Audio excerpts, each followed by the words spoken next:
जय हिंद दोस्तों। तो आप लोग कैसे हैं? कि आप लोग बहुत ही बढ़िया और अच्छे ही होंगे। तो आज हम आप लोगों के लिए लेकर आए हैं गणित का अगला पार्ट, जो कि वर्ग 10th का गणित पढ़ रहे थे, जो कि प्रश्नावली 1.1 का बेसिक उदाहरण और जो भी प्रश्नावली के सवाल थे वो सारे के सारे हम लोगों ने आसानी से किए थे। आज जो लेकर के आए हम आप लोगों के लिए प्रश्नावली 1.2 का जो भी बेसिक है।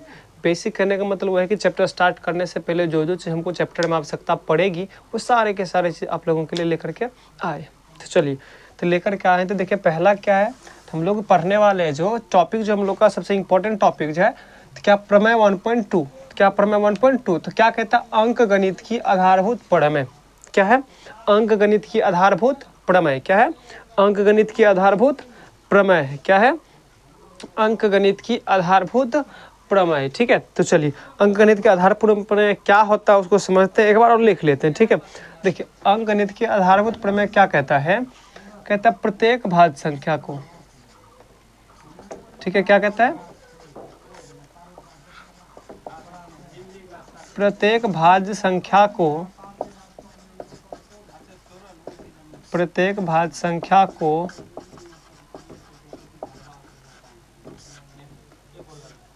प्रत्येक भाज्य संख्या को अभाज्य संख्या के, प्रत्येक भाज्य संख्याओं को अभाज्य संख्याओं के,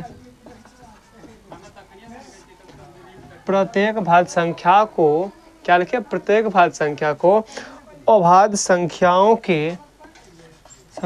के एक गुणनफल के रूप में व्यक्त किया जा सकता है। क्या के रूप में? गुणनफल के रूप में व्यक्त किया जा सकता है। क्या किया जा सकता है? व्यक्त किया जा सकता है। ठीक है, चलिए ध्यान एक बार पढ़ लेते हैं फिर से। तो क्या लिखा हुआ है, प्रत्येक भाज्य संख्या को अभाज्य संख्या के एक गुणनफल के रूप में व्यक्त किया जा सकता है। तो चलिए उदाहरण समझते हैं। अगर मान लीजिए हम 8 लेते तो 8 क्या एक भाज्य संख्या, 8 क्या एक भाज्य संख्या। जब 8 को हम लिखेंगे तब भाज्य संख्या गुणनफल रूप में, तो क्या लिखेंगे, 2 गुने 2 गुने 2 गुने 1। तो वही कह रहा था प्रत्येक भाज्य संख्या, 8 क्या है आपका भाज्य संख्या, 2 गुने 2 गुने 2 गुने ये क्या, ये पूरे जो अभाज्य गुणनखंड के गुणनफल के रूप में क्या है, व्यक्त किया हुआ है। ठीक है, तो वही वहां पर करता अभाज्य संख्याओं के गुणनफल के रूप में व्यक्त किया जा सकता है। चलिए, तो उसके बाद कुछ इंपॉर्टेंट सूत्र हम लोग का यूज होगा। तो सूत्र का जो यूज होगा, चलिए हम लोग लिख लेते हैं। तो देखिए सूत्र का यूज क्या होगा, तो यूज होगा यहाँ पर क्या होगा, पहली संख्या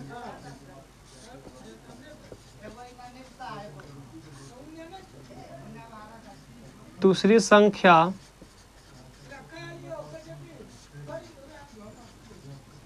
पहली संख्या दूसरी संख्या तथा HCF और LCM के बीच संबंध। ठीक है, चलिए तो क्या बोले, पहली संख्या दूसरी संख्या तथा HCF गुना LCM के बीच संबंध। ठीक है, तो चलिए तो इसके बीच क्या संबंध है, हम लोग उसी संबंध के बारे में देखने वाले हैं। ठीक है, तो चलिए तो देखते हैं क्या संबंध है। तो देखिए क्या कहते हैं, तो इसका सूत्र होता है, याद रखिएगा, पहली संख्या, जो सबसे इंपॉर्टेंट सूत्र होने वाला हम लोग का, सबसे इंपॉर्टेंट क्या होने वाला, पहली संख्या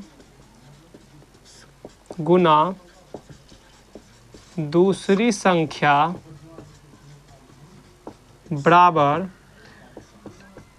HCF गुना LCM। ये होता है, क्या होता है, पहली संख्या गुना दूसरी संख्या बराबर LCM गुना HCF।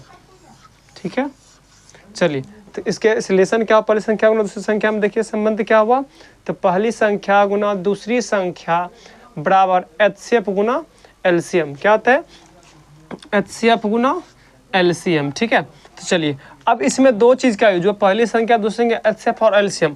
तो अब इसको समझिए। तो अगर मान लीजिए तो आपको मेन फार्मूला हो गया, अगर इसी से और फार्मूला निकालना चाहें तो निकल सकता है। तो पहली संख्या बराबर कौन सी संख्या, तो पहली संख्या बराबर, तो याद कीजिए पहली संख्या, तो ये गुना में है, दूसरी संख्या उधर आएगा तो भाग में, तो क्या आ जाएगा HCF गुना तो एलसीएम बटे कितना हो जाएगा, पहली संख्या है तो दूसरी संख्या, क्या हो जाएगा, दूसरी संख्या। ठीक है, चलिए अब दूसरा फॉर्मूला इसे क्या निकलेगा, दूसरी संख्या बराबर, तो देखिए दूसरी संख्या बराबर क्या होता है, एचसीएफ गुना एलसीएम बटे पहली संख्या। ठीक है, चलिए अब ये दूसरा फॉर्मूला था। ठीक है, अब देखिए अब आप लोग का तीसरा फॉर्मूला इसी निकलेगा, क्या निकलेगा उसको देख लेते हैं। तो तीसरा फॉर्मूला जो निकलने वाला है तो एचसीएफ बराबर क्या, एचसीएफ, तो एचसीएफ इधर है तो इसके साथ में एलसीएम क्या गुना में इधर आएगा तो भाग में, एचसीएफ का मान निकालना है। तो एचसीएफ का निकालना तो क्या करेंगे, पहली संख्या गुना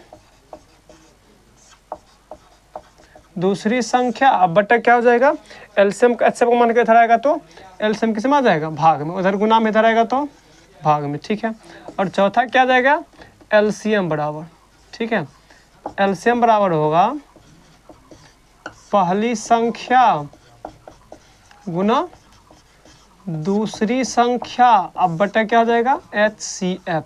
ठीक है, चलिए तो इसका रिलेशन क्या हो गया, पहली संख्या गुना दूसरी संख्या बराबर क्या हो गया, पहली संख्या गुना दूसरी संख्या बराबर क्या होता है, एचसीएफ गुना एलसीएम, पहली संख्या बराबर दूसरी संख्या बराबर क्या, पहली संख्या गुना दूसरी संख्या बराबर क्या होता है, एचसीएफ गुना एलसीएम। ठीक है, तो पहली संख्या बराबर क्या होता है, तो एचसीएफ गुना एलसीएम बटा दूसरी संख्या। तो चलिए इसमें एक चीज यूज की है एचसीएफ एलसीएम, पहले इसको समझ लेते हैं। ठीक है, तो देखिए तो इसको समझने के लिए समझने से पहले हम लोग को एक चीज समझना पड़ेगा, तो क्या समझना पड़ेगा, चलिए ध्यान दीजिए। ठीक है, तो एचसीएफ, ठीक है, तो अब देखो यहाँ लिखे जो एचसीएफ, एचसीएफ का मतलब क्या होता है, तो याद देखिए इसका फुल में होता है हाईएस्ट, क्या होता है, हाईएस्ट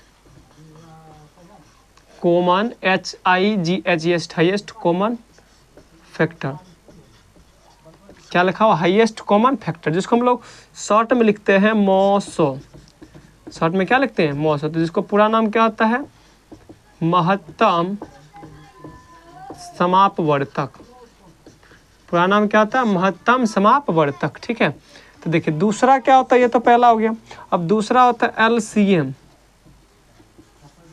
एलसीएम का क्या होता है, लोवेस्ट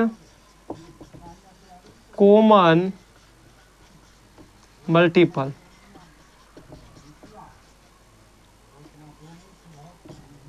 ठीक है, जिसका फुल फॉर्म शॉर्ट क्या होता है, लॉस, फुल फॉर्म क्या होता है,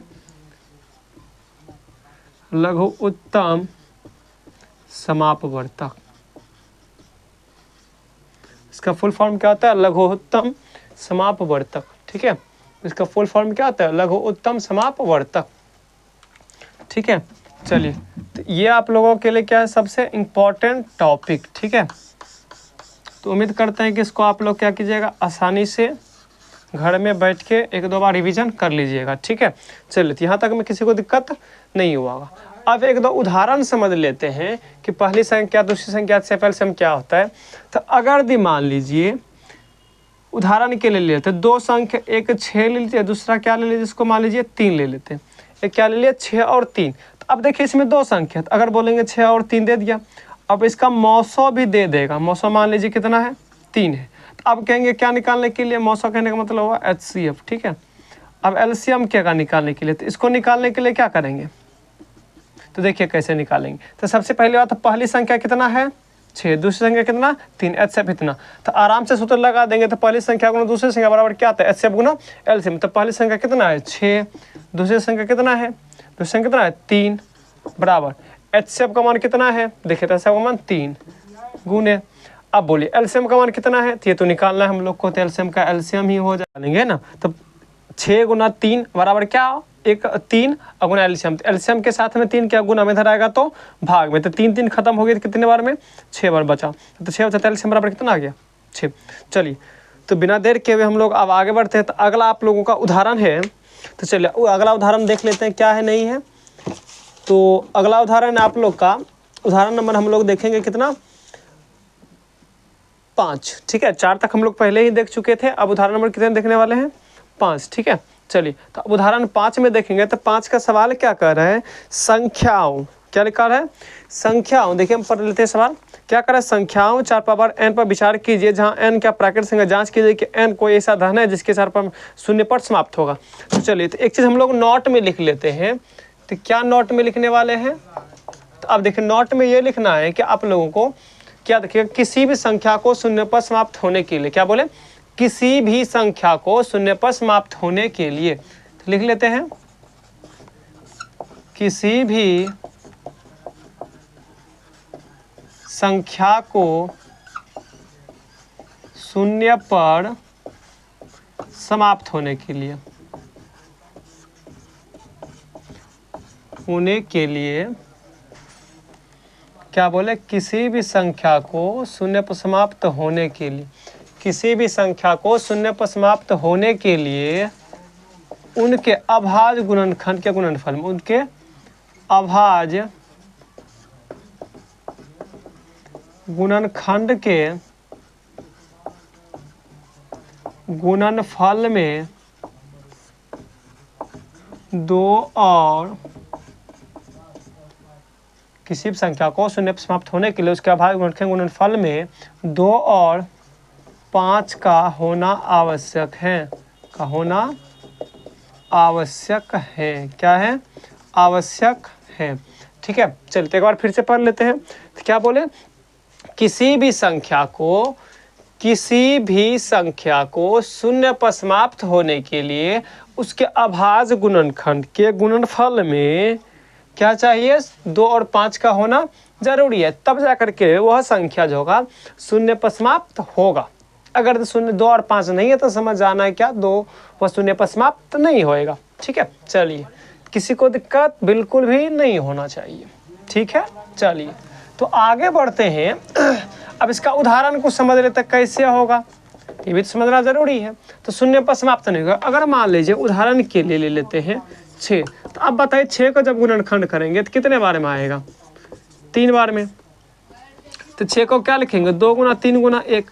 अब बताइए क्या ये 6 शून्य पर समाप्त है, क्यों नहीं है, क्योंकि इसके बाद में 2 है लेकिन 5 नहीं है, 5 है क्या, नहीं। लेकिन अगर मान लीजिए 20 की बात करें तो 20 देखिए कितने बार में, 10 बार में, 2 5 कितना, 5 एकम 5।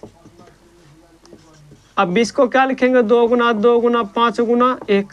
तो अब ये बताइए इसमें कि अब देखिए यह संख्या शून्य पर समाप्त है, बिल्कुल है, शून्य पर क्या है, बिल्कुल समाप्त है। लेकिन इसमें क्या है, 2 भी है और 5 भी, इसके अलावा कुछ है क्या, नहीं। तो इसका मतलब यह फिदा स्पष्ट हुआ कि किसी भी संख्या को शून्य पर समाप्त होने के लिए उसके अभाज्य गुणनखंड में केवल 2 और 5 का होना जरूरी है, इसके अलावा कोई भी संख्या नहीं होगा। अगर कोई भी संख्या आता है तो वह शून्य पर समाप्त नहीं होगा। ठीक है, तो चलिए तो बिना देर के हम लोग आगे बढ़ते हैं। तो उदाहरण नंबर हम लोग देख लेते हैं। अगला उदाहरण आप लोग का उदाहरण 5। ठीक है, 4 तक हम लोग पिछले वीडियो में ही देख चुके थे। अब उदाहरण 5 में क्या करा था, किसी भी संख्या को जांच कीजिए कि 4 पर पावर n, क्या करा था, यहाँ कह रहा है 4 पर पावर n जांच कीजिए कि 4 पर पावर n शून्य पर समाप्त होगा या नहीं होगा। चलिए हम जांच कर लेते हैं। तो याद रखिएगा n कह रहा है प्राकृत संख्या, जहाँ क्या कह रहा है, n बराबर क्या है, प्राकृत संख्या। n क्या कह रहा है, प्राकृत संख्या। प्राकृत संख्या कहने का मतलब कोई भी नेचुरल नंबर होगा, 1 2 3 4 5 6 7 8, ये क्या हो, प्राकृत संख्या आपका 1 2 3 4 क्या हो, प्राकृत संख्या हो। चलिए तो ठीक है, तो बोलिए 4 पर पावर क्या है, n। 4 पर पावर क्या है, n। जब 4 पर पावर n लिखा हुआ है तो ये बताइए 4 पर पावर n है तो 4 को हम लोग क्या लिख सकते हैं, तो 4 का जब अभाज्य गुणनखंड करेंगे तो 4 को हम 2 गुना 2 लिख सकते हैं। क्यों लिख सकते हैं, क्योंकि देखिए अभी तो उनसे पहले बोले थे हमको क्या जांच करना है ना, इसके अभाज्य गुणनखंड में 2 और 5 है या नहीं। अगर 2 और 5 नहीं होगा तो समझ जाना है ये शून्य पर समाप्त नहीं होगा। शून्य पर समाप्त होने के लिए क्या चाहिए इसको, 2 और 5। तो लेकिन अब देखते हैं, या फिर 2 भी आएगा तो नहीं होगा। अब देखिए इस पर क्या हो जाएगा, 2 पर पावर n। तो अब पावर होगा इसका दोनों पर है। तो अब देखिए 4 पर अगर मान लीजिए 2 है तो 4 चौक कितना आएगा, 16। या फिर 4 को अलग अलग लिख देंगे, इसका अलग कर दिए पावर। ठीक है, अलग अलग क्या कर दिया, 4 को लिखेंगे 2 गुना 2। ठीक है, इसको 2 लिख दिया, 2 पावर 2, 2 पावर 2, तो 2 दूनी 4, 2 दूनी 4। ठीक है, तो इसको क्या लिखेंगे, 2 पर पावर n गुना 2 पर पावर क्या लिखेंगे n। अब बताइए ये शून्य पर समाप्त है तो नहीं, तो क्या लिखेंगे, अतः यह शून्य पर समाप्त नहीं होगा। चलिए यहाँ किसी की दिक्कत क्यों नहीं समाप्त हुआ, क्योंकि इसके बाद गुणनखंड क्या था, सिर्फ 2 था, 5 नहीं था, 2 5 दोनों रहता तब ये शून्य पर समाप्त होगा। चलिए ठीक है।